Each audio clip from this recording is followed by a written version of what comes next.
လူတိုင်းမမောတဲ့ချန်ပီယံဘွဲ့ကိုသူဘာကြောင့်ဆုံးရှုံးခံခဲ့တာ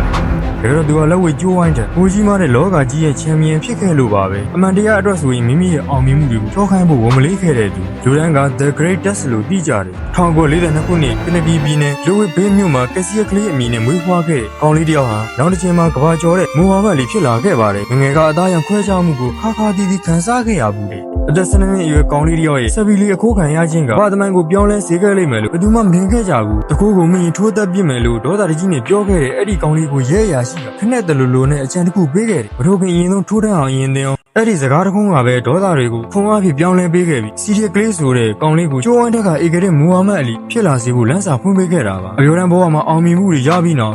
1960ရောမအိုလံပစ်မှာအမေရိကန်ရဲ့ရွှေတသက်ယူပေးခဲ့တဲ့1960လေးအသက်22နှစ်မှာပဲမကြောက်မရွံ့စတိုင်နဲ့အဲ့ဒီခေတ်ကအကြောက်ရဆုံးချန်ပီယံဆိုနီလစ်စနန်ကိုအာသင့်ဘကိုနဲ့အနိုင်ယူပြီးဟိုက်ဝေးချန်ပီယံဖြစ်လာခဲ့တယ်အောင်မြင်မှုတွေရပြီးအောင်မကြခင်မှာပဲသူဟာအစ္စလမ်ဘာသာကိုဖူးပြောင်းခဲ့ပြီးကစီယကလေးဆိုတဲ့အမည်ဟာဂျိုနန်မီလို့ပြောကမိုဟာမက်လီလို့တရားဝင်ပြောင်းလဲခဲ့ပါတယ်သူဟာလက်ဝဲသမားတွေမဟုတ်ပဲသူ့ရဲ့ယုံကြည်ချက်ကိုရဲဝံ့ချပြတဲ့ပုံကိုယ်တူဖြစ်လာခဲ့တယ်1960ခုသူ့ရဲ့အကောင်းဆုံးအချိန်မှာအမေရိကန်ဆိုရကသူ့ကိုဘီယန်နဲ့စစ်ပွဲတွားတိုက်ဖို့စင့်ခေါ်ခဲ့တယ်ဒါပေမဲ့အလီကညှင်းဆန်ခဲ့ပါတယ်ကျွန်တော်ကိုဘာပြဿနာမှမရှာဘူးတဲ့ဘီယန်နဲ့လူမျိုးတွေကိုတော့မတတ်နိုင်ဘူးလို့ရဲကြီးပြောခဲ့တယ်ဒီဆုံးဖြတ်ချက်ကြောင့်သူဟာဟဲဗီးချန်ပီယံဘွဲ့ကိုရုပ်သိမ်းခံရပြီးလက်ဝဲထိုးခွင့်3နှစ်ကျော်ပိတ်ပင်ခံရတယ်ပြီးတော့ထောင်နဲ့9နှစ်အထိချမှတ်ခံခဲ့ရတယ်ဘဝရဲ့အကောင်းဆုံး3နှစ်ခွဲကိုဆွန့်လွတ်လိုက်ရတာပါဒါပေမဲ့1980ကျော်မှာကျိုးဝိုင်းနဲ့ပြန်ဝင်လာခဲ့1984မှာတော့သမိုင်းဝင် Rebel in the Jungle ပွဲမှာကြောက်စရာကောင်းဂျက်ဖိုးမန်ကိုညံသုံးမိနိုင်ယူကချန်ပီယံဘွဲ့ကိုပြန်သိမ်းပိုက်ခဲ့တယ်ကစားသမားဘွားကနားယူပြီးနောက်အလီဟာပါကင်ဆန်ယောဂါကိုဆယ်စုနှစ်များစိတ်တက်ကြန့်ကန်စွာနဲ့တိုက်ထုတ်ခဲ့ရတယ်2016ဇွန်လ3ရက်မှာ